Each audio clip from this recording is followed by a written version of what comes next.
c'est un projet qui est complètement stupide, qui est complètement ringard, qui date des 30 Glorieuses en quelque sorte, qu'on essaye de nous imposer, qui ne présente aucun intérêt, absolument aucun intérêt, puisqu'il y a déjà des lignes de chemin de fer entre Bordeaux et Toulouse qui peuvent être rénovées. Il y en a une autre entre Bordeaux et Bayonne par Dax qui peut être rénovée.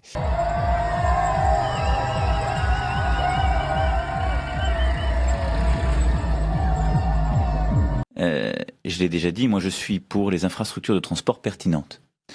Je ne suis pas pour les grands plans nationaux où on promet partout du TGV et de l'autoroute ou des aéroports de proximité.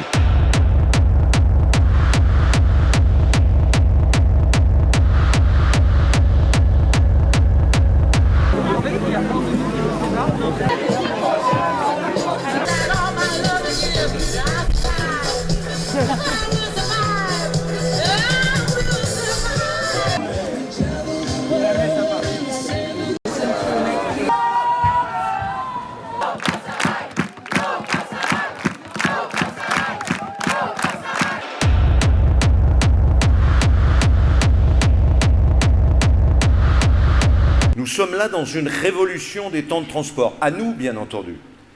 Monsieur le Président d'SNCF Réseau et avec la SNCF, de faire en sorte que la cohérence entre le monde des trains du quotidien et le monde des trains à grande vitesse fasse que la grande vitesse ne soit pas simplement une liaison entre les capitales régionales.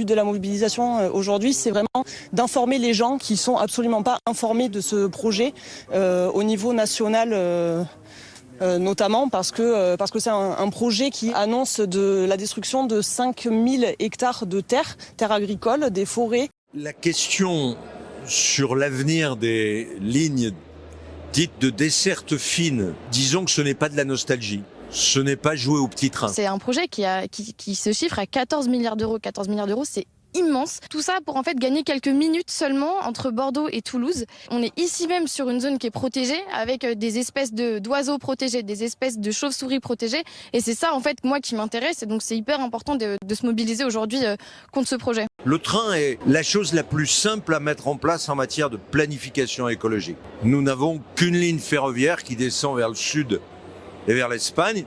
Il nous en faut une deuxième. Et nous devons accélérer ce projet. Je préfère bien sûr avoir ce bruit, ce chahut à supporter pendant 3 jours, plutôt qu'un chantier gigantesque qui va saccager la commune, saccager le territoire et laisser des traces indélébiles dans le territoire. Donc pour moi, le choix est vite fait.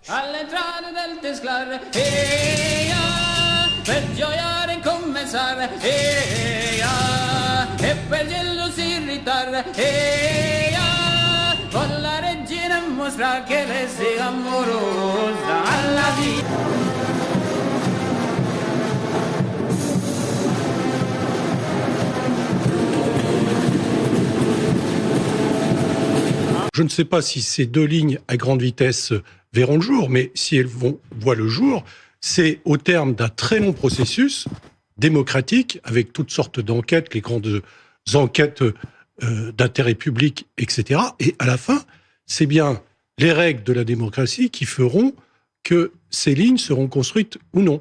Donc ce sont en fait des adversaires de la démocratie. Il y a une enquête d'utilité publique. À cette enquête d'utilité publique, il y avait 97,41% des gens qui étaient défavorables sur 14 000 contributions. C'est quand même pas mal. La commission d'enquête a émis un avis défavorable et malgré tout, l'État s'est complètement assis dessus pour faire plaisir aux firmes de travaux publics et au BTP.